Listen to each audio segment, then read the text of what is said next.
All right, well, I'm gonna have to fucking buy this shit later. Whatever. They're not gonna ship it today anyways. Trying to get this fucking tune on my BMW figured out. This fucking What are thing. you doing to the Beamer? Dude, just more power, of course. I want to crank it up. I'm not sure exactly how much horsepower it's making, but who doesn't need like 750 wheels? So probably just go spend a bunch of money on shit I don't really need because I drive the car fucking twice a week maybe. But it's fun stuff.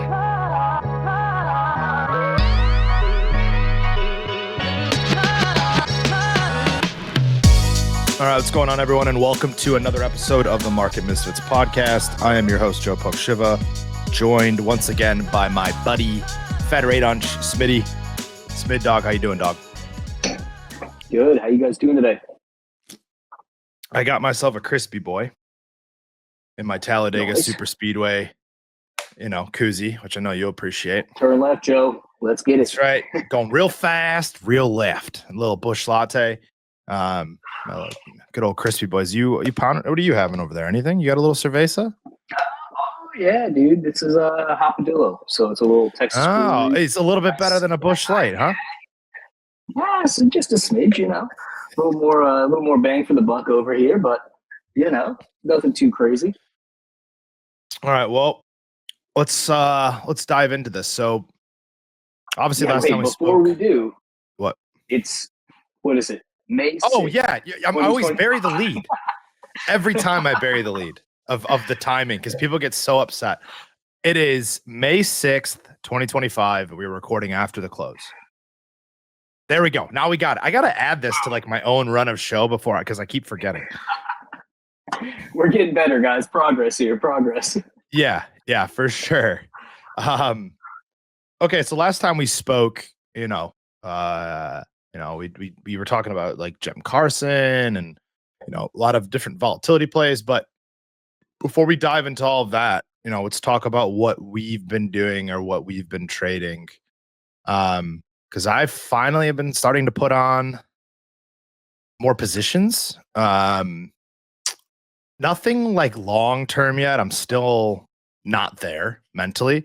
And again, the Max Pain trade was a full V-shaped recovery, right? That was the pain trade, like getting long, right? You could have got long at any one of those lows and you would have got paid handsomely on most things, but it just fear, right? Or uncertainty stopped a lot of people. I know it stopped me. But today was one of the first days that we started to see like 2027 leaps come and flow with big size. Like there was, I think 10 million on Microsoft, right? 10 million on, was it Avgo? I think was the other. Yeah, there was a handful. We'd have to go pull this up here. Let me see what all we got on the size. ASML was getting hit for 2027 Junes. So there was a lot of big size. So, before we dive into that, what I added is I got made fun of by Ron for this, but I bought silver for the long-term portfolio.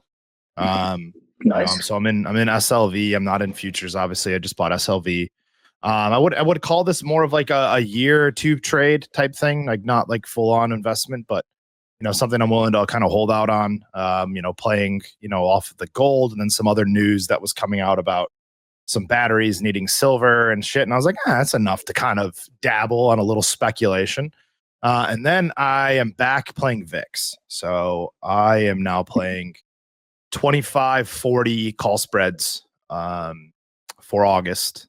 And what I'm looking for is kind of the gem play, right? Like right now, short-term sentiment was cooked going into kind of yesterday at a high. Our squeezometer, which is our internal short-term sentiment reading, was in the 60s. So on Friday of last week, I played, VIX calls, and then I took a lotto VIX call bet. I'm playing, I think it's 40-60s for November. So those are lotto tickets more than anything else. But what I'm looking for is more chicken between J Powell and Trump. And I'm playing what Cem Karsan was kind of talking about, right? I think a spike in volatility. I know a lot of people want to play puts and all that. I've had really good success playing VIX. And this is off of like me trading off of the smarter volatility guys like McElligot and Cem and all of them who have kind of put 20 as a floor on the VIX and we got to 22. And I was like, okay. And there's some uncertainty with the Fed is worth the trade. So I'm in that. And then today I bought uranium off the flow. So I'm in URA, just equity play. I didn't buy the options. Right. So that's a There, trade. Yeah, CCJ had some flow. Nice. So, you know, again, these are all like names that are not that sexy or exciting, which is the hard part. But now that we have some of this longer term stuff at the board, like it's something I'm going to watch, but it has so much time on it that like I would love to see that big pullback before I say, okay, I'm going to go get on these leaps at a cheaper price. And if I miss the boat on them, so be it. There's just too much, you know, uncertainty right now. No, I like it. I really like the nuclear side, especially if we're actually going to get some of this, you know, if Trump really is serious about pushing these reactors. I'm a big believer in nuclear. I think it's way underutilized. I know it sounds funny, but outside of natural gas, which is an underappreciated hydrocarbon, I'm not going to get into the whole energy debate with everybody, but it's you know, SMRs are a great way to power, especially like local infrastructure. I'm in Texas. So, you know, a handful of years ago, we had a little bit of a winter storm that knocked our power grid out for, I don't know, 5 days or so. And we, you know, it was kind of dicey. Texas is not prepared for the winter time at all. So, you know, you guys up north and in the Midwest, it's, you know, you get 3 feet of snow and things are fine. We get an inch or two of snow and shit hits the fan here. People don't know what to do. It was a disaster, right? And our grid's independent from the rest of the grid. So it was a whole issue. I'm sure folks heard about that. And, you know, again, this is a simple solution. This is a localized, easy solution. Kind of talking about, of course. Yeah, what you're talking about though out in Texas is hysterical because when I worked in the gaming space, one of our main headquarters was like outside of Dallas and Frisco. And there's such a bad storm out there, like cold wise, power went out, right? And then all of a sudden I'm seeing like photos of people that have icicles hanging from their like, you know, fans and shit and all this other, and I'm laughing. I'm like, holy crap, you guys have no infrastructure. And I was even down there once when there was a dusting of snow and there's nobody on the roads. And I'm looking around like, oh man, you guys really have no clue how to do any of this when it comes to a little dusting. Not that it relates too much to what we're talking about, but you know, just funny little anecdote with what you were saying. I'm like, oh shit, I remember that. Down there, you guys ain't got nothing when the snow and cold hits. No, dude, they canceled school earlier in the season. They canceled school because it was going to be cold. And I grew up in the Midwest where it's like, yeah, dude, fucking, you're praying that we get 5 or 6 inches, so they have to call it. Now they even think about snow here. They're like, we should call it. Yeah. There's no way these kids can be cold. God forbid it, you know, snows or even in rain. Joe, it rained today. Nobody goes out. They call off work. People stay home because of rain. No. That's not. I mean, I'm talking about like I'm trying to think when I was a kid, right? I mean, snow days obviously were great, but now even the cold out here in the Midwest, because they're worried the buses won't run. They have that too. They don't want kids sitting out in the bus. I mean, back when I went, they didn't give a shit. If the buses didn't start up, they was just like, okay, we're not picking you up from this route. Figure it out. And if you can't, that's fine. You're just not coming to school today. Now it's like, oh, it's 0 degrees out. We're gonna give you this, or you know, super bad storm. I'm like, when did we get so, even out here, when did we get so soft? You know, but good for the kids. They get more days off than we ever did. I mean, it used to be like you said, 5 inches of it before we're like, yeah, okay. This is now when I sound like, you know, my grandparents sort of like, we had a truck 100 miles uphill in the snow with no fucking clothes on, you know, and that type of old man shit. Oh man.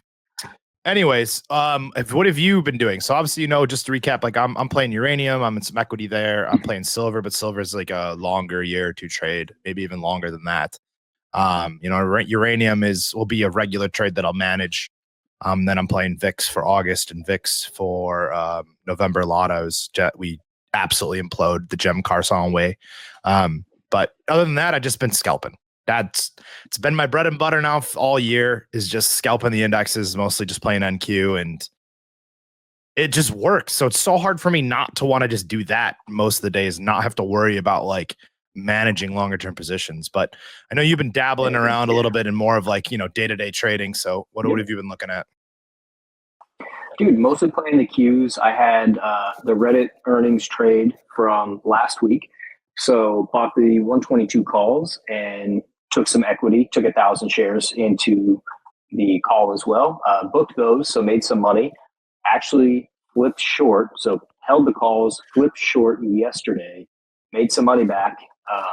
You did good on nice call outs today on the way I was trading. Yeah. So I'm still down. I've got, the calls are going to premium out, right? They from $9, they're trading what, 55 cents, almost $10 basically. So those are all going to zero. However, I just flipped short and immediately started trading off the VWAP. So today was a beautiful day that you could have just sat there, traded off the daily VWAP once it broke down. And I think it bumped its head on that like 4 different times that were great entries. Yeah, 1, 2, 3. Yeah, I'm going to show 4 this. shots you had. Yeah. I'm going to show this because we were trading this live, right? So this was a trade that Smiddy was doing on our live stream on YouTube into earnings with Ranchero. So if I go back, or I'll put this on a 10-minute to earnings. I mean, you were long here on equity and you got out what? Around here in the middle of this candle? I think 128, 130 or so. Yeah. Right? Yeah. I mean, but look at how mean the reversal was. This is so mean because we had so many people long this name. You, people in the room, Ranch on calls, and you look good when you're at 140. Yeah. Right. Oh yeah, somebody had called out. They were like, "Oh, your calls doubled here," and I was like, "Yeah, but wait till the morning, dude." And I guess the flip side is we had another member, Matt Kelman, who said, you can start shorting it, right? Like when you get the pop in the after hours, short against it, because if your calls premium out, then at least you caught the upside, right? Or the downside in that case. Unfortunately, I didn't start shorting until the next day. Or I guess that would be Monday, right? Monday it was. So, flip side is that probably would have been a good time to either exercise and sell them or, get short, but didn't do that. So lesson learned. However, I only have, it was a 25 lot. So whatever, not going to be the end of the world. I've got about 10K to make up by the end of the week to get that back to a flat position. I've been trading around the Qs a little bit. Hit some puts today for a nice gain. In hindsight, I probably should have held those. Would have been a nice winner. And then got long those 490 calls for tomorrow into the call with Jerome Powell, see what we get with interest rates, which will probably be Fed rate UNC. And, that's my thing there. I'm gonna call it right now. But I'm long 750 contracts of the 490 calls on the Qs, and my average price is about 67 cents. So underwater now. They were looking good right up until mock, and then of course they sold that off. Other than that, not a whole lot going on, man. I do have this.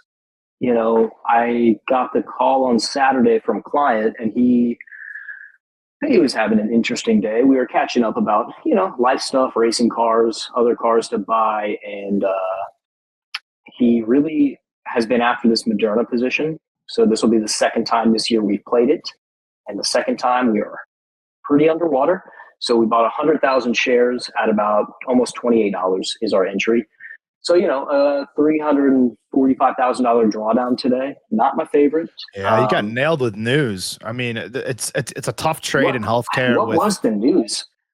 I wasn't here when the news hit, but I'm just looking at this chart right now. I mean, with the volume here, I'll put this back up for those that are watching. Yeah, I mean, they hammered it pretty hard. But if you look at this, I mean, look at all this. Shout out Sully for this incredible volume indicator that you gave me, but.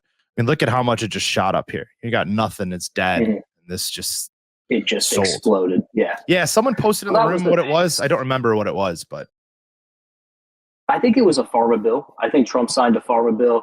It's interesting. We have a handful of guys in the room who are really good on the pharma side. So I, of course, hollered at one of them in the morning.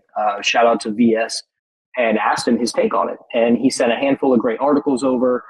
The big issue that these guys are going to have, and what is difficult about this specific position is RFK wants more rigorous testing on all these vaccines and all these, single dose COVID, flu, kind of all in one vaccines. And for them to do those clinical trials is going to take a lot longer than I think that they projected. Otherwise, I don't see a whole lot in Moderna's pipeline that looks really good. Yep. They have a cancer treatment that they've been working on with Merck. And again, Merck got hammered today as well. We have a couple guys in that trade, and it just doesn't look great. I'm not a big, I'm no pharma expert, right? So client had somebody else doing the research on this, kind of came to me with it and said, this is what I want. It's kind of one of those, you get the tap on the shoulder and say, hey, I got to put the position on. Now my job is to kind of hedge this out. So we're married to this for now. I wouldn't be surprised if we cut this by the end of the week and just take the loss. That said, let me see how much we're down. Since it's the second time we've traded this year, we are down 643,000 as of right now on this trade for the year. So between the two different trades. So not ideal. Look at the transparency. Not a lot of people would be honest like that. That's why I love you, Smiddy. You don't hide anything. It's like, I made this and I lost this. Exactly. It's not my favorite. Look, I'm in a bit of a hole. We're down 2.6 million for the year. That fucking sucks, man. Like, it sucks. Yeah. You got to show up to work every day. And someone in the room asked me the other day, they're like, how do you show up and like deal with that? And it's like, it is what it is, right? Like, I also trade my PA. My PA is nowhere near the size of this, but I'm up 20% for the year. So there's a certain point at which managing client and client expectations and their preference to the market against you, the trader, and how you like to operate. And so that's, for a long time, I didn't trade my PA and I just focused on these accounts. And this year, as we started to get into the drawdown, I was like, you know what? It's driving me a little bit crazy. I know that I've got a better read on this market than how we're playing it as a team. Let me go make sure I play my own game like a fucking golf game, dude. I don't play golf, but it's the same thing.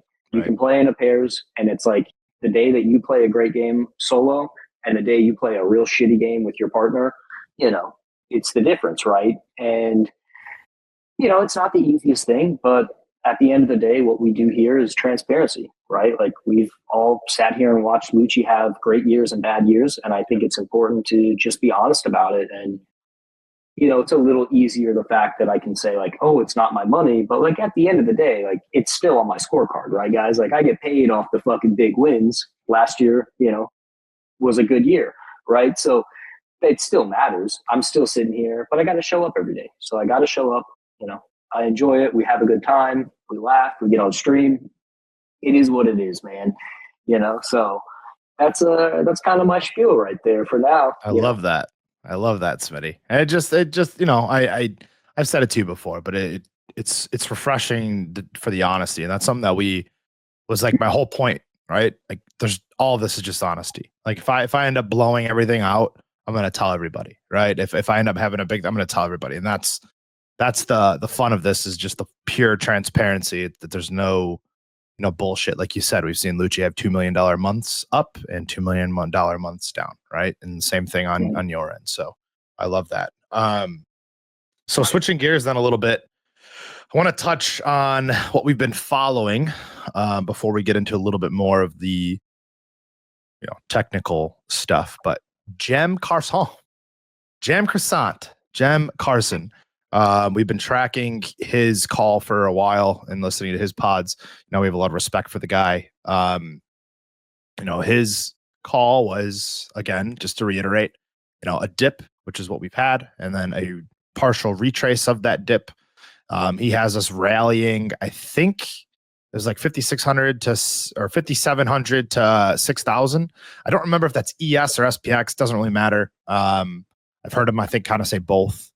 So, let's be honest. If I pull up, this chart here, SPX on the daily, and look at the pretty colors, nice and bright, so everybody can see it. We've gotten to that 5,700 mark. Like, we touched it Friday. That's part one. Now, more upside is what I think he's still calling for, and then the initial pull down, I think he's saying sometime in May, end of May. maybe into June, and then you get capitulation of 2026, and he thinks we end up basically down to the 2022 lows of October, right? And Jay, which was interesting, Jay was kind of pointing this out, and you know how Jay is. So Wall Street Jesus, him and I were talking today, and he doesn't make calls like this, right? He goes off his own indicators, whether it's short or long term. Hats off to him though. When this shit happened right around here, he's telling people to get their buying hats back on, right? And look at where we went. But his whole thesis is like, this is a lot like 2022 right now, right? And if you go back to 2022, what happened? We're in here. We went. You're down, right? You have this initial low, kind of gets set in the summer. They shoot it back up, and they come back and take out the lows again. So I'm not saying that's what's going to happen. This is obviously just looking back at history. We're just tracking what Cem was talking about. But so far, the call has been correct. If we keep going higher, even more so, which we have tomorrow, we have the Fed, which everybody's pricing in no change, Fed rate hunch. But yeah, interesting. We'll just watch this dynamic continue to kind of play out to see how accurate, he really is.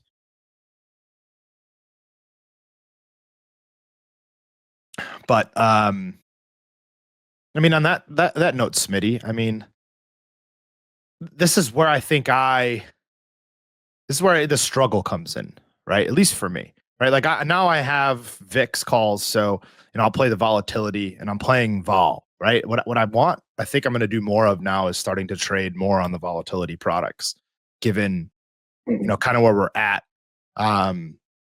Is I think with all the Trump headlines and all that, it helps me. Not that I don't have to pick a direction, because I'm essentially betting with VIX calls that we're going to go down, right? But there's those days where the VIX is going to go up and we'll sit sideways, right, or whatever, and the VIX will go back up, and it's not always going to be correlated where I could still potentially get more profit from the way that I'm playing with kind of the way that all of the skews are right now. But I still like this call. The bear in me loves it. Obviously, Jay will make fun of me for that, but yeah. So that's what we're watching. We'll see what ends up taking place this week with a lot of the Fed decisions right now. Fed rate hunch is what they're calling for in May, June. I pulled, a week ago, it was a 60% chance of a cut, or a 65% chance of a cut. No, we are now at, 30% chance of a cut as of today. Right. So it's slowly starting to dwindle. I think you're going to have this fight still between Jay Powell and Trump. Today you had Bessent come out and say everything. I gotta pull this real quick, because it's so funny. I gotta find out. I forget who posted it on Twitter, but it was so perfect because of all the stuff that he said, and it's obvious that they're doing this in front of. It was in front of Jay Powell. So let me try to find this real quick. Here. Bessent came back to pump the markets, is what it says. He just said, expect Q1 GDP data to be revised upwards. Then said, nothing in data indicates the U.S. is in a recession. Then said, trade deals may come as soon as this week. And then can see substantial reduction in tariffs on U.S. goods. So he just came out full on, hardo pumping the shit. Yeah. And let's get it right in front of Jay Powell. So that's what's interesting to me. Like, not that anyone's sitting there saying, hey, he should cut rates like May, but it's almost, they're playing chicken with each other, and they're, kind of coming out here saying all these things, and then they can be like, oh, well, look how great we're doing all this. Why isn't Jay Powell doing what he needs to do? Is kind of my super generic, basic vibe of all of this. Right. Well, I'm with you on the call here. I'm with Cem. Like, I had someone text me on Friday with a nice shot of her portfolio, kind of, almost like braggadocious of like, oh, look, the market's up. And I responded and said, hey, gold's doing well, but I think everything else sells off. And, sure enough, we've had a little bit of a sell this week. Not as much as I want, not as much as I think. Obviously, I'm long into tomorrow. That was just a cheap bet. I had to, options were cheap. Could we see 490? Fucking probably not. But I'm going to bet 50 grand and say we fucking get there. You know what I mean? Or if we get halfway, I'm going to book early and get out of the way of the actual report and the minutes. However, I don't like the setup here. I think that we're back in this environment of, why are these guys trying to pump the market? It seems a little ridiculous. Why are we revising GDP data up? Why are we not just getting proper data? I don't, Yeah. The revisions are all that matter now at this point. I'm an idiot. Right. But remember, during previous administration, we were getting these revisions all the time and they never mattered. It was always the face value number. And then the revisions came through and we were like, oh, so the numbers were bullshit. But it didn't matter by the time we got a revision because we're already looking to the next forward data point. So it's really interesting, as a bit of like a macro nerd to watch how this actual data comes out, what they report, how they revise it, to actually see what the economy is doing. I'm not super bullish on this economy. I think we spoke about this a few recordings ago, but debt is skyrocketing. The consumer is in a bad spot. Yep. If we look at the labor market, people are not hiring. In fact, they've slowed on hiring. And the next step is that they actually start letting more people go. So that's the other side of this, is what happens when they actually start, culling the workforce. That's what I worry about. These people, again, are margined out. I'm sure you guys see it too. You get on, Twitter or TikTok and you watch these folks who are working at car dealerships, right? And they go around and ask, what's your car payment to 6 or 7 different people.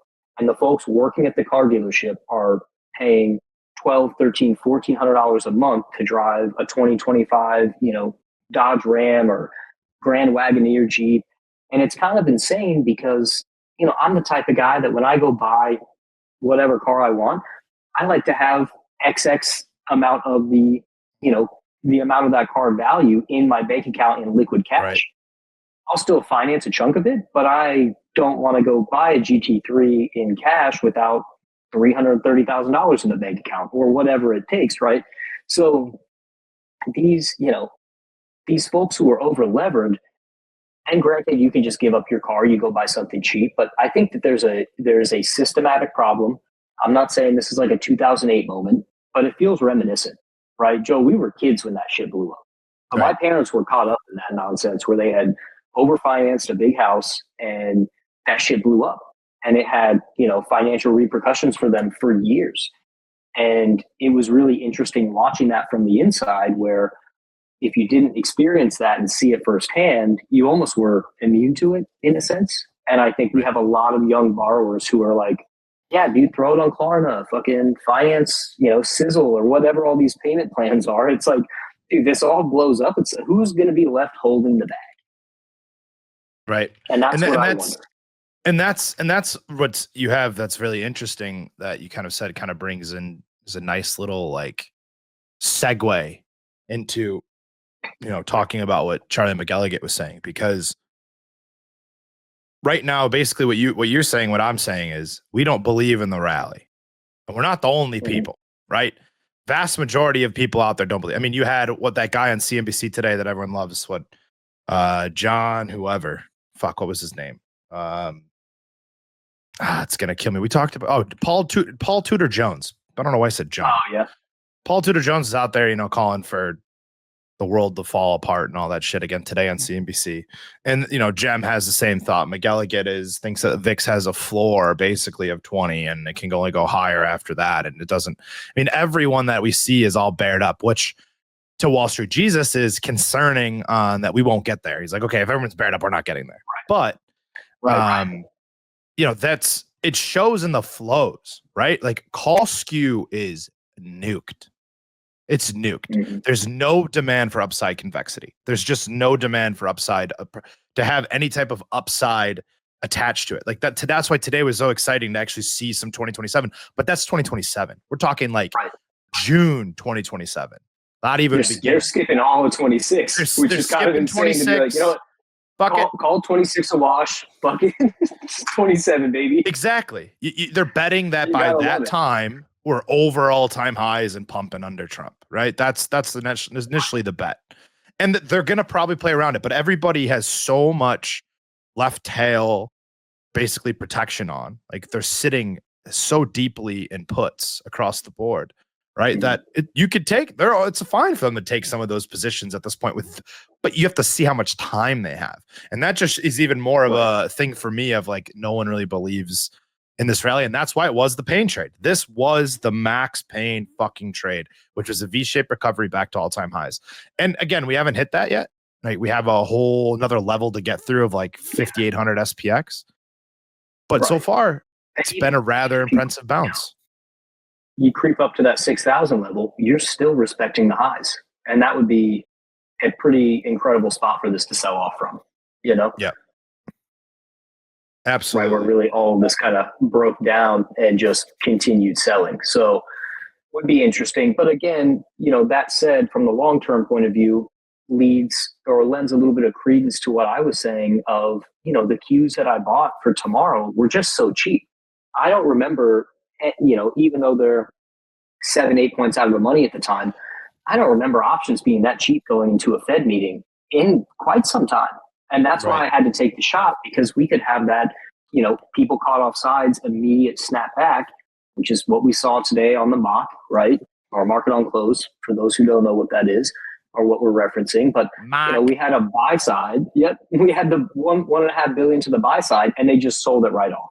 Right. Yeah. So that's what I'm interested in, is it seems like the shorts are still kind of biding their time, trying to be short this market. And like Jay said, if everyone's unprepared, I might be wrong on the duration.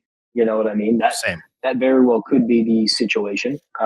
We had a couple guys buying puts for this week into this. I think Kelman was one of them, who was buying on Friday to Wednesday. Kelman, Ranch, me, all were playing it. I didn't end up playing the puts and the Qs like Ranch and them did. I think it was I made a point about it, and then Ranch was like, yeah, I like that idea. And Kelman was already like looking at it. I played VIX instead for a longer term play. But yeah, and they were doing it off of like short-term sentiment being cooked, right? It was so cooked, right? For like a little bit of a breather. And we kind of got that. I mean, not big, it's really small, but you know, 80 handles is not and much. Today was definitely interesting, because we gapped down initially and then kind of were grinding higher all day long. Still a red day nonetheless, but you know, it shows there's a little bit of supportive buying in there, something that we talk about, again, playing into the McElligot and Gem side of, you know, these vol control funds, CTAs, risk parity, they're all starting to trigger buy side, and they've got a lot to buy in this tape, regardless of what happens, you know. And that's something I'm looking at too, is that, you know, these guys can be a little early to the party, but they tend to be right. So who's actually, you know, who's right on the side of this battle? And that's kind of tough, man. That's what I'm looking at. And that's a super big point. So let's actually dive into this, because this is what the McElligot note really talked about too. And we've known about this with CTAs, but just we'll start with kind of this part. And, you know, but last week there was 60 billion that that hit equities in last week of buying. Okay. But it was different. So it wasn't just like straight up discretionary buying. It was two things. One, they had synthetic flows from rebalancing in the ETFs. That's what he was saying. And then you had dealer gamma hedging. Like vast majority of last week was all dealers kind of like playing off their short gamma. And markets rallied, right? Which is, you know, it is what it is. That's how it works, right? That's part one. So that was that piece. Now what becomes interesting is the note goes in and says, okay, now we have CTAs all bulled up to the tits that they have to go and buy. And I think the last time I saw it was like 30 odd billion or some shit on the tape that they had to go buy, or maybe even higher. You know, that was from a note like a week and a half ago. But vol control funds now also become buyers, right? And they're buying big. So the 1 month, so volatility control funds, obviously for those that, you know, they are going basically off of 1 month and 3 month realized volatility.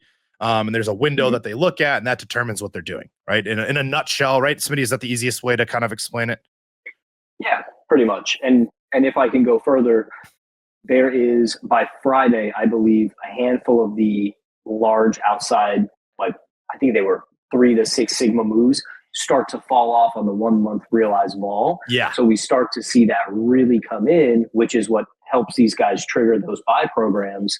And if you don't mind me saying, Sure. Tier 1, again, great product outside of our realm over here, but they actually this morning, their systematic flow risk switched to bullish positioning, which again is just saying systematics are going to start buying here, if not in the next couple of days, by Friday, so long as things don't get real wacky. We have some significant, tailwinds coming in to help this market structurally, Yes. which is something to note. And I will also say, and tell me if you see it differently, but it looks like dealer gamma positioning is starting to get to like neutral, if not flipping positive. So Correct. these moves that we were seeing every day that have been really fucking outsized both ways are going to calm down, which, should be nice for maybe building some positions. Not as good if you were, doing super well in this environment, catching these 200-point swings on the NASDAQ.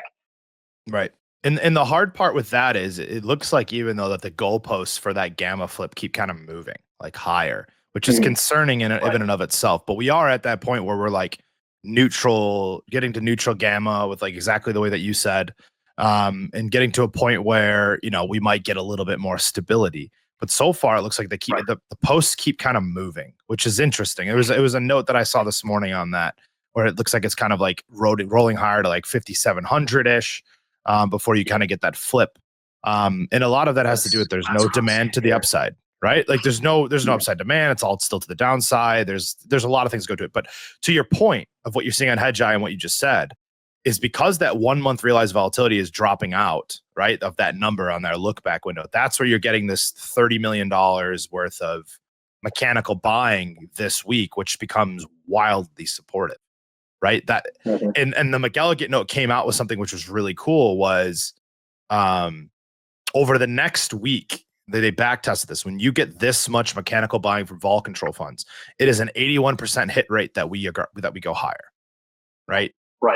That's a pretty damn good bet. Pretty good, but yeah, exactly.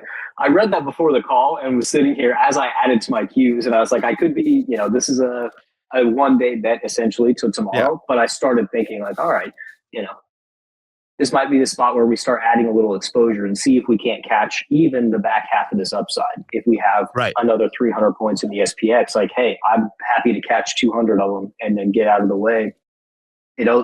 Also noting, we brought up those 2022 lows earlier, that if we get this, Cem Karsan actual playbook to play out, systematic positioning is at those 2022 lows. So it bounced. It was at almost the COVID lows. It bounced, and now that's where we're sitting. So again, we could see, a nice chunk of upside here where these guys are forced to buy, and then they could be forced to sell again. Right. But how long does that last? Timing this, right? The beauty of the market, and as we know, is size and time. And we've done it. You've seen me do it all year long. And last year, we'd be right on an idea, and we get the sizing wrong, and that would force us sizing out wrong early, right? Yep. But always in the right read. Well, it's why I had to start separating and trading the PA a little bit. That way, it's like, I'm trading with much, much smaller size, but it's nice to know that the read is good, and I had a good, had a good read on everything. So, that's what I'm kind of looking at here. Is I do think, and I agree with you, these systematic flows should be supportive, but for how long? And that is outside of any Trumpito headline risk that we don't know what's going to happen. Because if they come back on Friday and there's no fucking deal with these 19 countries that they claim are going to make a deal, we're fucked. We're all going to be right back to, pushing the market down. Yeah. And that's kind of what you were saying. Like, so the part of all this too, is we've seen in the room, and I mean, shit, even at one point I was asking Jay to kind of stroke conversation in the room of, people are trying to figure out, well, why are we up then? If there's all this macro noise and no one believes in the rally, why are we up? Why are we going up? And the answer is purely off of this systematic flow, right? Exactly what you're talking about, right? You have dealer hedging, which had to be hedged off. So they had to mechanically buy. You had CTAs mechanically buying. Now you have vol control funds that are going to have to buy. So it's not because of macro. It's not because of earnings. It's not because of anything else. It's just the flows are doing all of the heavy lifting right now. But there's a kicker, and that's what you just pointed out. If these flows vanish, right, with the way that we're still structured, even in, in this environment, even with the short gamma the dealers are at, it's gonna bye-bye. See you later. Like as soon as it goes away and all that support of you, because think about it, even with all the support that we have, really haven't gone a whole lot anywhere in the last 4 or 5 days, right? So we'll see how the rest of the week goes. Similar to what you said though, of uncertainty on the Trump headlines, like we saw today with Carney, we got a big rip, which thank you very much because it gave me a great fucking short that I was able to play on NQ. But that's the whole flip side to this more than anything. Is more than likely if this runs out, the well runs dry, it's going to be a fast downhill move that we'll get again. And that's going to be scary in and of itself. But, I'm not trying to doom and gloom people. I'm just saying that that's how this works systematically. If you lose all of this flow. Right. And we're right back to the doldrums. Yeah. And that's the part, like the McElligot note is really good in what he said. He's like, underneath the surface, the market is set up to basically break. Not that it will, but it is set up that way. Right. So if none of the dealers they still have short gamma. Again, gamma has shrunk. Like you talked about it, what you saw in Hedge Eye, I see the same thing. But again, if we go down, they still have to sell into that weakness. This is where you're going to get that exaggerated move, and then it keeps on going. Right. And the put skew is jacked across the board. Right. We're still in the 97th and 98th percentile in like small caps, like the Russell 2000 is the skew is insane to the downside. So what does that tell you? Again, institutions are still loaded up to the fucking tits and puts, and they're not buyers. They're just not buyers of any of this either. So that's where I have that entire mindset of like scariness. I know that, when Jay talks about it, he looks at it this through a different lens than I do. And he's a lot smarter in my opinion than I am, but I'm looking at it purely from what these volatility guys do and the way the gamma dynamics have kind of played out. And I'm just like, I don't know, man. This might be a little different than what than everybody thinks. Not necessarily Jay. I'm not talking about Jay. I'm just talking in general. With a bottom and where we go. Right. Hey, listen. I'm not going to claim to be anywhere near as smart as those guys. Yeah, me neither. We're just two traders talking about what we see and giving our. How to do that kind of quantitative research? That's why we pay them. They pay it. I interpret it off of what they paid and make a decision. That is it. Mm-hmm. Exactly. Just a couple of jabronis over here. But again, and that said, trade the market in front of you, not the market you want, right? Yeah, so that's the difference is we're looking at some of this data and saying, what's down the road? What does tomorrow look like? What does next week look like? Should I be actually getting bullish or should I be, cautious here? So, because I think we'd all love to be bullish. We have some guys in the room, I'm not going to call anyone out by name, but certain folks who are I told you so ass, and that's kind of tough, man. Every once in a while you get the I told you so's, and it's like, all right, man, well, congrats on the few trades, but when it blows up, dude, it's gonna fucking blow up, and I hope you can flip to the short side, Right. And that's always the hardest part. And again, to your point too, same Lucci side, and I mean that both ways. Right. And that's my thing. Like I would say I'm short term, slightly bullish, medium term, which is why I played VIX all the way out to August. I'm bearish, and then longer term, I'm bearish, and that'll be that way. But again, the way I trade lately, I don't care. I care what happens in the day over the next, hour or the next 2 minutes. And that's the way I trade, but I don't hate a couple things. Like something that I'm now thinking about, similar to what you're doing with your calls, is like, all right, now if I have VIX calls, I have more comfort in saying, okay, I'm going to play a spread, either an SPX spread or a SPY or QQ spread, for the next, I don't know, we'll say 2 weeks out. That's something I want to look. I don't like doing it in front of the Fed stuff. Although if you get it right, like if you get yours right, usually it pays really fucking well. Like usually it's a really nice payday. And it was so cheap that I was like, actually, what, Smitty, I don't hate this. Like this could really pay you out at the end of the day because it's not expensive. Versus if I try to get in and after a move, maybe off this whatever Fed we get tomorrow, then I'm going to be paying obviously a lot higher in the premium, but it still plays into what we're saying, short term bullish, unless there's a macro headline that kills everything we're saying. So and I think it'll be a melt up. I don't think it's a fast move. There's a quote. I guess this is how I've been framing it to myself, and I'll just say it to everyone. I'm looking at the market as I don't know, we'll call it like a bomb. It's like a like a keg of fucking gunpowder, right? And all it takes now is someone to light it up and we go boom. But it might not get lit, right? Like that's the way I have this set up in my own head as a framing of saying, okay, I'm willing to play X, I'm willing to do this. I have the hedge to the downside that I need because I'm happy. But when if this does go boom, I'm going to short the living shit out of it because that will have a higher chance of paying me out than the other side of this, which is the slow grind higher. But I don't hate it, right? If I play it, I might play like a 1x2 call spread more than I would play anything else just to get shit paid for. But that's kind of how I'm looking at it. Anyways, I digress. I'm curious to what you think with all of this. I mean, again, I'm taking the long side here because it was cheap into tomorrow. But I'm having a hard time getting super long anything long term. I would love to, right? Like seeing some of those big sweeps come in today, that was kind of confirming. But as you very well know, and for the listeners, we tend to have a very short duration. So most of our things are trades, not even swings. Like we're 3 to 5 day type traders over here where we get in, we make some money, or we lose some money, and we get out. So I would love to buy some 27 leaps. I think that sounds amazing. I would sell against those every fucking week. Yeah, exactly. You can trade around that. Happy as can be. But unfortunately, that's just not the way that we run the book over here. And, I'm considering it for my personal account and how I want to kind of shift things in the next year or so. But that's a different scenario. Today I was kind of doing clerical nonsense, so I did get that everything sorted out with the CFTC, so we just got to file the Form 40. So that was nice, but I spent most of today not even trading. I was doing other stuff.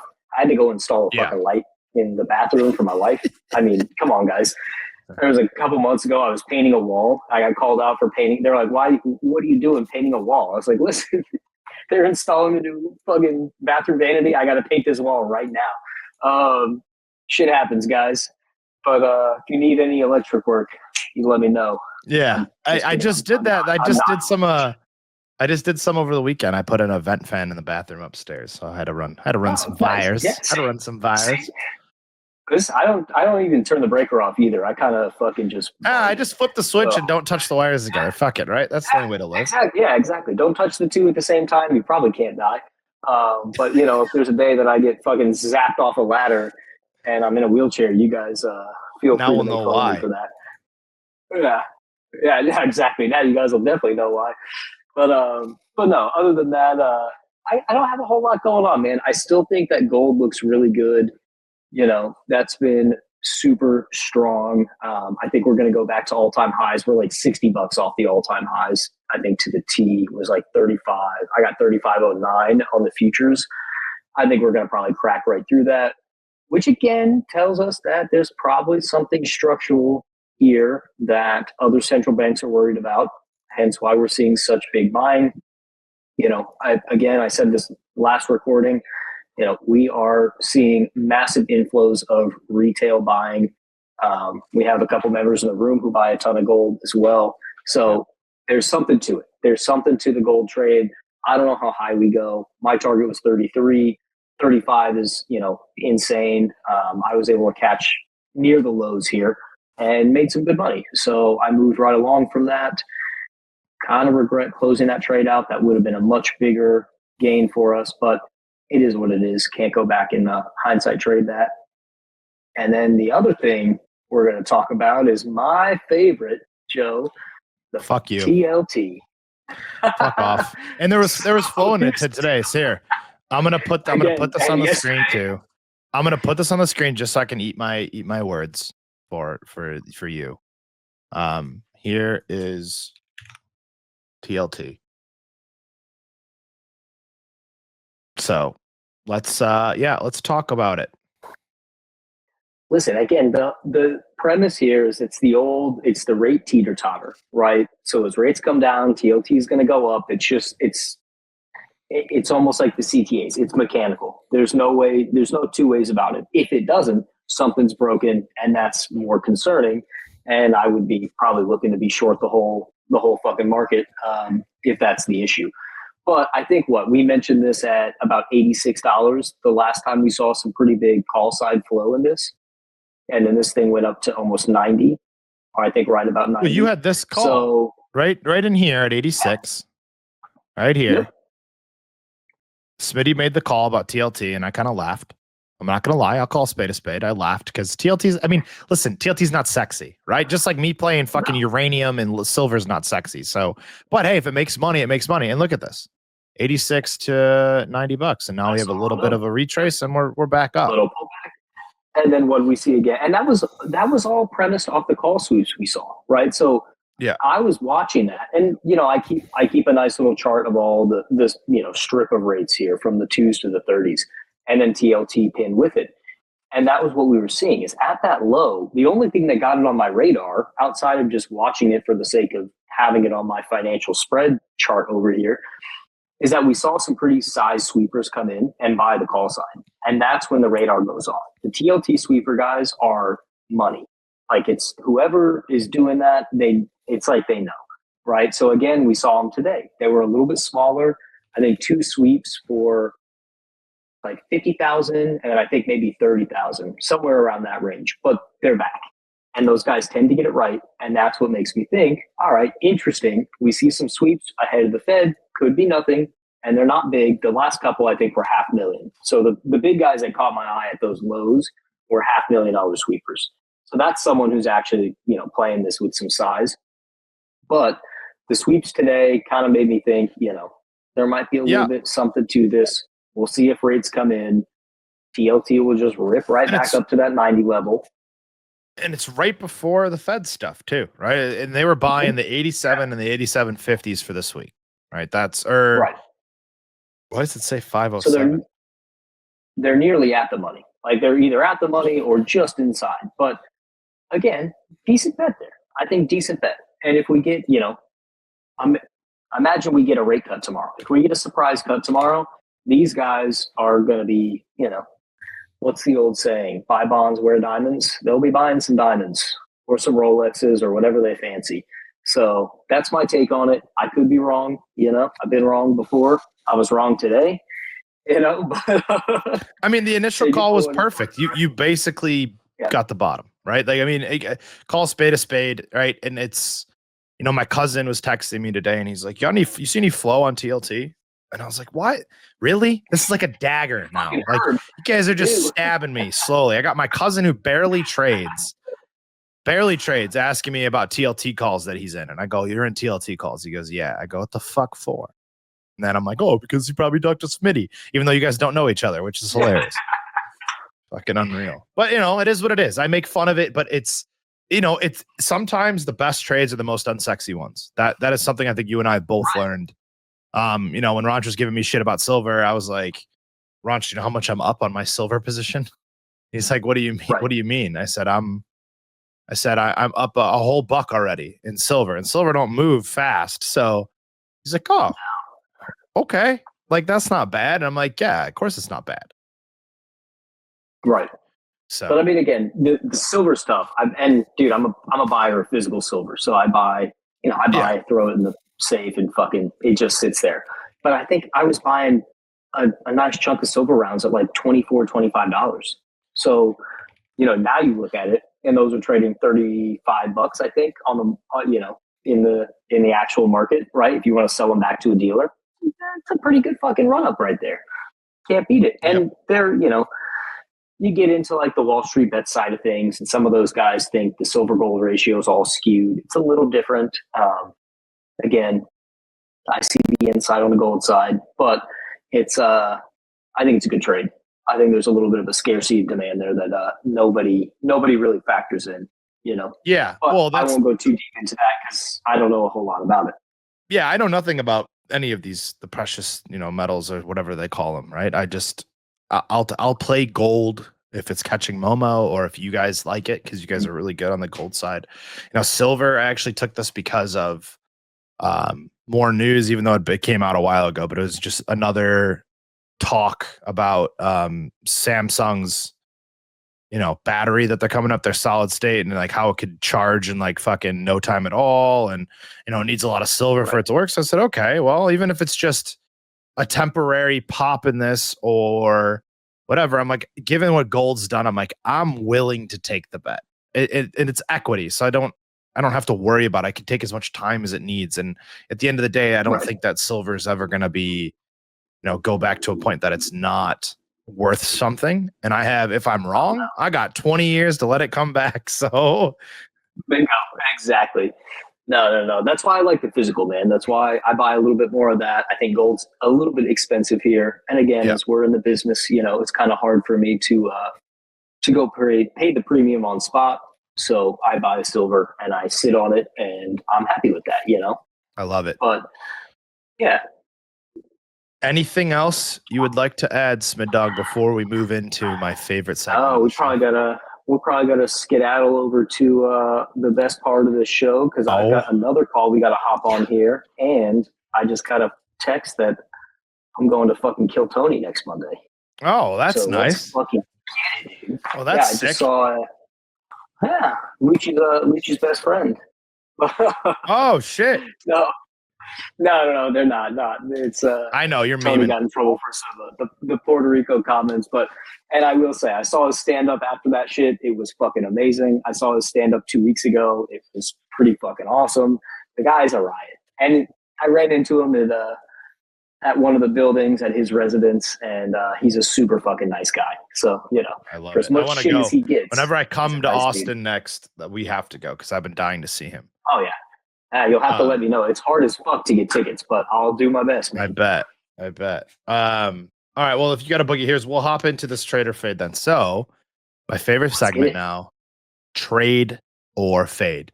Disclaimer, I'm not going to bury the lead this time. These is for entertainment purposes only. These are not buy or sell recommendations. Me and Smitty are not actually taking these trades at all. Like, this is just for fun. And more so for me, Smitty's been getting his ass kicked in him, which is even funnier. So going into this, I believe 1 for 9. I think you're 0 for 9 going into this. All right. And I'll have to look at what I was. I think I have a handful. I got PLTR right. That was the one. Yes. That was my one call, which, to be honest, I should have traded that because I would have actually made a nice crushed chunk of money there. So last time we did this, we had Hood May 2nd, 43 calls. I traded it. Smitty faded it. So on Hood, that was a winner. That Hood is at 48 right now. But it literally hit the next day. It gapped up the next day. Like most of these did. We just gapped up. PLTR was another one. It was the May 9th 100 calls. I faded this because everyone knows how much I can't stand Palantir. Smitty traded it. That hit the next day. It gapped right up into the hundreds. And then one that we both got wrong, which is funny because we actually sat there on the pod talking about how it's recession proof and like no one's ever going to go to her. And that was Netflix. The 1045 calls, and as of this recording, it is that they are $100 basically over that.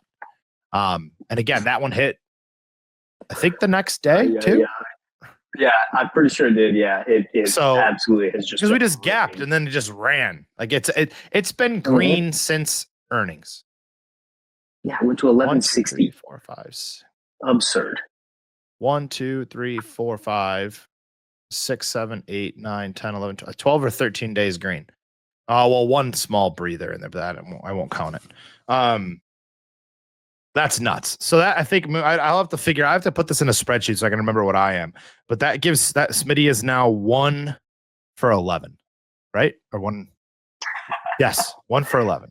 I think I have a bit more because I went 3-0 one of the weeks, but been tough. But and the thing is too is these are names that we don't play a majority of these.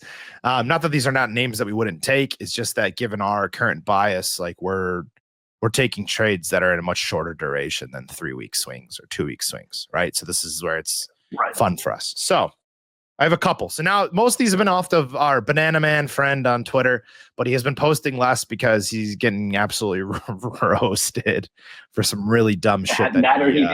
He made enough money on his Netflix call that he's retired. His paper money, right?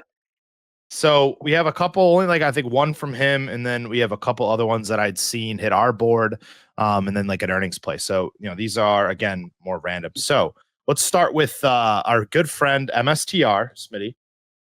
It is the MSTR 420 calls for 530. All right, so these are end of May, but for us, it'll be 2 weeks. These are the 420s. What is this going to be? So you basically got 2 weeks for it to go. I mean, what's hard about this one is that Bitcoin's been actually like relatively strong. Obviously, as a Bitcoin proxy, I think Michael Saylor's a fucking kook, and he was obviously late to the party. I say that as someone who's in Bitcoin since 2016, so I think he's a complete knucklehead. However, since the election, Bitcoin's been kind of respecting the VWAP pretty well, and we're sitting right at this. Now, my upside target was 96. We obviously blew through that on this most recent move. Dude, and my track record's been ass, guys, but I do think Bitcoin's going to push towards 100,000 before it really finds any sellers.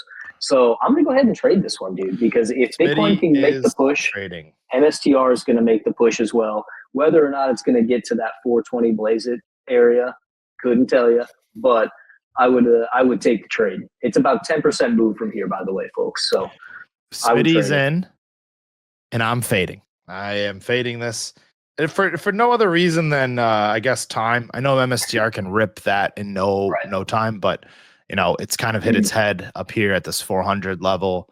I think you're gonna need a bunch of buying or some crypto. Again, one little bit of crypto news will rip this higher. Bitcoin's actually been surprisingly resilient to everything that's kind of gone on with a lot of buy programs. But because you are trading it and your track record's so bad, I'm like, fuck it, I'm gonna fade this guy too. That's the real technical indicator. That's the real technical analysis. Fade inverse Smiddy ETF. Okay. Dude, I'm telling you, you guys are getting paid. We're gonna go to Amazon now, and I will take the first stab at this. It is the Amazon 190 calls for May 16th. So Amazon already had earnings, beats across the board. Amazon's PE has come in quite a bit since its all-time highs. So you are looking at 190, which puts you right up here.